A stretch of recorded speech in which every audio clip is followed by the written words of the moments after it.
Good morning, students. In the previous class, we have discussed about indicators that is related with acid and base. So, today we will discuss importance of pH in everyday life.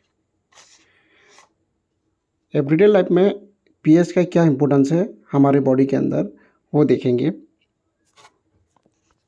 Okay, then first अगर हम देखेंगे जो pH है और body works within the pH range 7 to 7.8. कितना?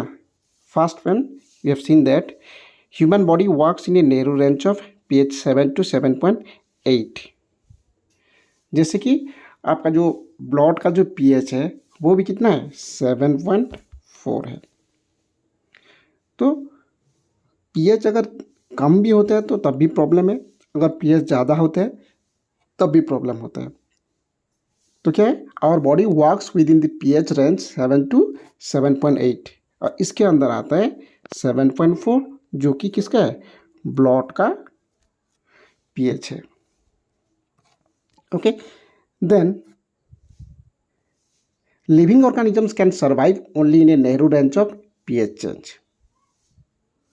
जितने भी living organisms है सभी के बॉडी के अंदर क्या होता है, पीएच चेंज होता रहता है, एक कांस्टेंट पीएच में नहीं रहता है. जैसे कि अगर हम देखेंगे हमारे बॉडी के अंदर भी क्या होता है, पीएच कम हो जाता है, कभी कभी पीएच इंक्रीज भी हो जाता है.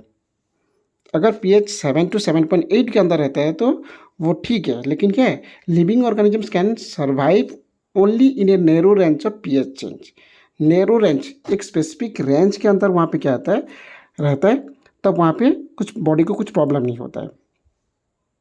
जैसे कि अगर हम देख सकते हैं pH of digestive system, you all know that in our digestive system there is also importance of pH in our stomach. Why? Stomach secretes HCl to kill bacteria in the food. The inner line of stomach protect the vital cells from its acidic pH. तो यहाँ पे देखिए second point जो है pH of digestive system. जब हम लोग food लेते हैं तो फूड जब डाइजेशन होता है, डाइजेशन प्रोसेस स्टार्ट होता है, तो डाइजेशन प्रोसेस के लिए क्या है, एसिड चाहिए होता है. और स्टोमक में जो इनर लाइन होता है वहाँ पे एक एसिड सीक्रेट होता है जिसका नाम है HCl, जो कि फूड को ब्रेक डाउन करने में मदद करता है. And the inner lining of stomach protects vital cells from this acidic pH. Stomach के जो इनर लाइनिंग रहता है वहाँ पे क्या होता है, और एक सब्सटेंस रिलीज होता है जिसको कहते हैं म्यूकस. इसी म्यूकस क्या करता है, स्टोमक के जो इनर लाइनिंग है उसको प्रोटेक्ट करके रखता है. नहीं तो आप देखे होंगे क्या होगा, कभी कभी एक्स्ट्रा अगर एसिड रिलीज होता है तो हमें पेन होता है. क्यों, वो पेन क्यों होता है, अगर एक्स्ट्रा एसिड रिलीज होता है तो क्यों पेन होता है. जैसे कि हमारा कोई एक टाइम होता है कि किस समय हम लोग खाएंगे. अगर समझ लो कि रेगुलरली हम लोग 1 बजे खाते हैं तो स्टोमक को ये रेगुलरली ये हैबिट होता है कि वो 1 बजे क्या होगा, HCl रिलीज करेगा. HCl रिलीज करता है तो उसी टाइम अगर बॉडी के अंदर क्या होता है, एसिड का अमाउंट अगर इंक्रीज होता है तब हमें क्या होता है, पेन होता है, जिसको हम एसिडिक नेचर बोलते हैं. देन और क्या होता है, कभी कभी हम लोग क्या होता है एक्स्ट्रा फूड हैबिट वजह से. एक्स्ट्रा फूड हैबिट क्या होगा, कभी अभी अब जैसे हम नॉर्मल फूड हैबिट रहता है तो उसके लिए डाइजेशन प्रोसेस के लिए HCl रहता है. लेकिन कभी कभी आप जैसे कि आप कोई पार्टी वगैरह में गए या कोई शादी वगैरह में गए तो वहाँ पे क्या होता है, हम लोग एक्स्ट्रा फूड ले लेते हैं तो उसके डाइजेशन प्रोसेस में क्या होता है, एक्स्ट्रा एसिड रिलीज करना पड़ता है जो कि HCl. तो उसके वजह से क्या होता है, हमारे बॉडी के अंदर एसिड का अमाउंट इंक्रीज हो जाता है. Is it clear? Then as well as when pH of rain water is less than 5.6, कितना 5.6. when pH of rain water is less than 5.6 it is called acid rain. जब क्या होगा, जब बारिश होता है, पहला बारिश जब होता है तो वहाँ पे क्या है, एटमॉस्फेयर पॉल्यूशन रहता है, तो जो नाइट्रोजन का ऑक्साइड होता है, सल्फर का ऑक्साइड, उसके वजह से क्या होता है, एसिड रेन प्रोड्यूस होता है. और उस एसिड रेन का जब पीएच है 5 पॉइंट अगर 6 से नीचे रहता है तब वो क्या होता है, हार्मफुल होता है, और जिसको हम क्या कहते हैं, एसिड रेन कहते हैं।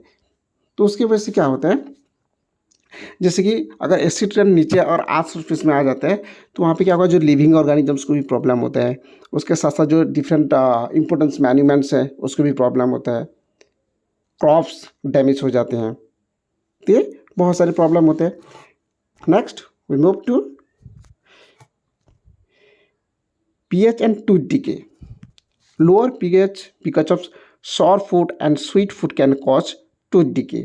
The pH of mouth should always be more than 5.5. तो यहाँ पे देखिए टूथ डिके कब होता है, जब pH का जो वैल्यू होगा वो 5.5 से अगर नीचे रहता है तब वहाँ पे क्या होगा, वहाँ पे टूथ डिके स्टार्ट होगा। जैसे कि अगर हम रात को खाते हैं और खाने के अगर ठीक से अगर टीथ अगर साफ नहीं होता है तो उसकी क्या होता है, बैक्टीरियल इफेक्ट होता है और बैक्टीरिया अटैक करता है। बैक्टीरिया जब अटैक करेगा तो वहाँ पे क्या होगा, एसिड सीक्रेट होता है।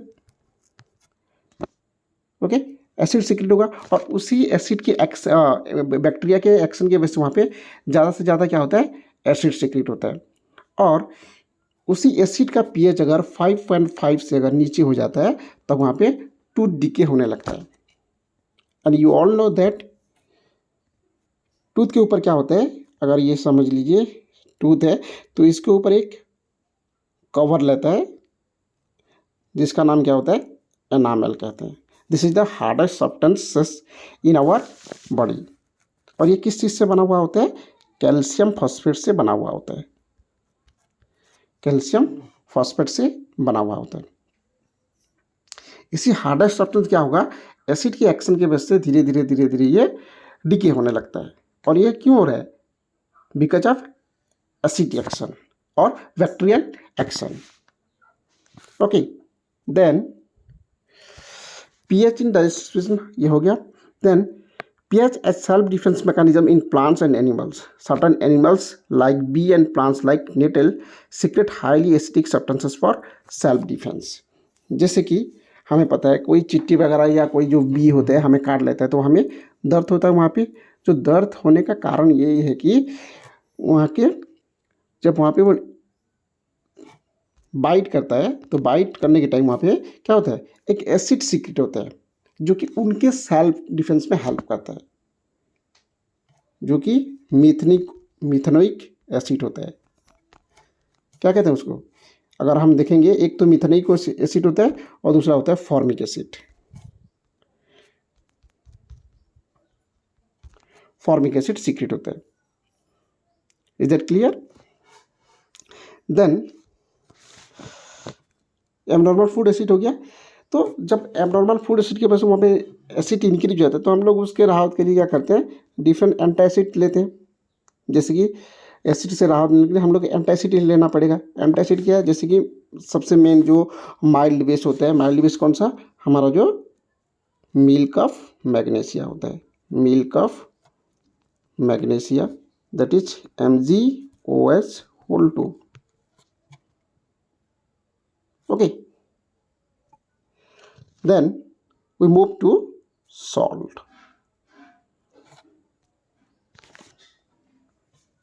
तो salt formed होता कैसे, how can we form salt? We all know that salt can be formed by the neutralization process when acid and base react to each other to form salt and water. कैसे formed होता है, salt can be formed by the action of acid and base through the neutralization reaction. Okay, जब acid और base की combination से क्या होता है, सॉल्ट एंड वाटर फॉर्म होता है। ये हम लोग पहले भी पढ़ चुके हैं। जैसे कि एक एसिड हो गया, एक एसिड ले लेते हैं, acid plus base that gives rise to salt and water.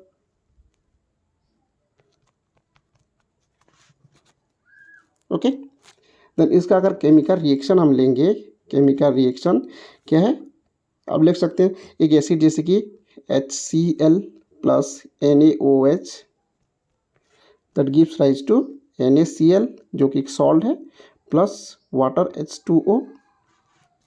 Okay, एक एसिड जब बेस के साथ रिएक्ट कर रहा है तो वहाँ पे क्या फॉर्म हो रहा है, सॉल्ट एंड वाटर। ओके, तो यहाँ से हमें पता चल रहा है कि generally salts are formed by the combination of acid and base through the neutralization process। Then यहाँ पे क्वेश्चन आता है कि एसिड और बेस के कॉम्बिनेशन से क्या हो रहा है, सॉल्ट फॉर्म हो रहा है। तो एसिड एंड बेस, इसका मतलब एसिड और बेस के कॉम्बिनेशन से अगर हो रहा है तो आपको लग रहा होगा कि जो सॉल्ट फॉर्म होगा दैट मे बी न्यूट्रल। ये सही है। अगर समझ लो फॉर एग्जाम्पल मैथमेटिकली इसको हम रिप्रेजेंट करते हैं, अगर समझ लो कि एसिड अगर -5 है और बेस अगर +5 है, दोनों के कॉम्बिनेशन से क्या होगा, 0 होगा, जो कि न्यूट्रल होता है। लेकिन ऐसा नहीं है, सॉल्ट में भी न्यूट्रल, में भी एसिडिक और बेसिक। क्या है, सॉल्ट न्यूट्रल भी हो सकता है, एसिडिक भी हो सकता है, बेसिक भी हो सकता है। तो कौन से केसेस में सॉल्ट न्यूट्रल होगा, कौन से केसेस में सॉल्ट एसिडिक होगा, कौन से केसेस में सॉल्ट बेसिक होगा, उसको हम अभी देखेंगे। जैसे कि अगर आप जान लीजिए कि अगर फर्स्ट केस में सॉल्ट न्यूट्रल कब होगा, when strong acid react with strong base। Acid and base, तो यहाँ पे सॉल्ट ही फॉर्म होगा। तो स्ट्रॉन्ग एसिड के साथ जब स्ट्रॉन्ग बेस रिएक्ट करेगा तब वहाँ पे न्यूट्रल सॉल्ट फॉर्म होगा। वाटर तो फॉर्म होगा ही, हम लोग अभी सॉल्ट के बारे में पढ़ रहे हैं। तो क्या, when strong acid react with strong base to form neutral salt. तो जैसे कि हम लोग यहाँ पे एक एग्जांपल ले सकते हैं। एग्जांपल क्या है, एक स्ट्रॉन्ग एसिड जो कि HCl और एक स्ट्रॉन्ग बेस NaOH। अभी अभी जो रिएक्शन लिए थे ये दोनों क्या है, एक स्ट्रॉन्ग एसिड है और ये स्ट्रॉन्ग बेस है। तो इसके एक्शन की वजह से जो फॉर्म होगा वो क्या होगा, वो होगा न्यूट्रल सॉल्ट, जो कि NaCl होता है। ये क्या है, न्यूट्रल सॉल्ट है।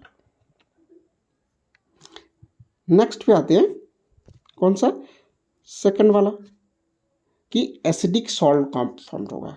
Acidic salt when strong acid react with weak base. Strong acid react with weak base that gives rise to acidic salt. Okay, जब स्ट्रॉन्ग एसिड क्या होगा, वीक बेस के साथ रिएक्शन होगा तब वहाँ पे एसिडिक सॉल्ट फॉर्म होगा। इसका भी एक एग्जांपल ले सकते हैं। एक स्ट्रॉन्ग एसिड क्या है, स्ट्रॉन्ग एसिड हम ले सकते हैं H2SO4,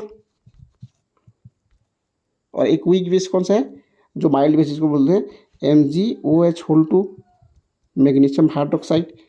एक strong acid and weak base, यहाँ से जो सॉल्ट फॉर्म होगा वो क्या होगा, एसिडिक सॉल्ट होगा। जैसे कि MgSO4, ये क्या है, एक एसिडिक सॉल्ट है ये। Okay, next move to third वाला। थर्ड वाला कौन सा है, कि बेसिक सॉल्ट का फॉर्म होगा when weak acid react with strong base that gives rise to basic salt। When weak acid react with strong base that gives rise to basic salt। इसका भी हम एक रिएक्शन ले सकते हैं। रिएक्शन क्या होगा आपका, एक जो वीक एसिड है, वीक एसिड कौन सा, H2CO3, जिसको हम कार्बोनिक एसिड कहते हैं, ये एक वीक एसिड है। ओके, देन एक स्ट्रॉन्ग बेस ले लेंगे, ये हो जाएगा KOH, potassium hydroxide, that gives rise to, क्या देगा, K2CO3, सॉरी यस K2CO3, जो कि एक बेसिक सॉल्ट है। तो यहाँ से हमें पता चला कि जहाँ जो एसिड और बेस जिसका स्ट्रॉन्ग प्रॉपर्टीज होगा उसी के हिसाब से वो सॉल्ट फॉर्म होगा। अगर देखिए पहला वाला दोनों strong acid and strong base था तो वहाँ पे न्यूट्रल फॉर्म हो रहा था। जहाँ पे स्ट्रॉन्ग एसिड है वीक बेस तो यहाँ पे एसिडिक सॉल्ट, मतलब एसिड की प्रॉपर्टी चाह रहा था। यहाँ पे वीक एसिड स्ट्रॉन्ग बेस तो यहाँ पे बेस की प्रॉपर्टीज मतलब बेसिक सॉल्ट फॉर्म हो रहा था। Is it clear? Next move to, इधर हमें कुछ चीज़ें और पढ़ना है, जैसे कि यहाँ पे कुछ सॉल्ट के बारे में हमें पढ़ना है। Okay, in this chapter we have to studied 5 salt. वो कौन कौन सा 5 सॉल्ट है अभी देख लेते हैं। पहला वाला है कॉमन सॉल्ट। इस चैप्टर में हम लोग पढ़ेंगे कॉमन सॉल्ट, जिसको हमें NaCl भी कहते हैं। सेकंड में कौन सा पढ़ेंगे? Bleaching powder, bleaching powder. Third में कौन सा आएगा? थर्ड में आएगा बेकिंग सोडा, बेकिंग सोडा जिसका केमिकल फॉर्मूला होता है NaHCO3। फोर्थ में कौन सा आएगा? फोर्थ में आएगा वॉशिंग सोडा, वॉशिंग सोडा इसका फॉर्मूला होता है Na2CO3। And fifth one is your POP, that is your plaster of Paris, plaster of Paris. Okay, these are the 5 salt to be studied in this chapter, and we'll study it in the next class. Thank you.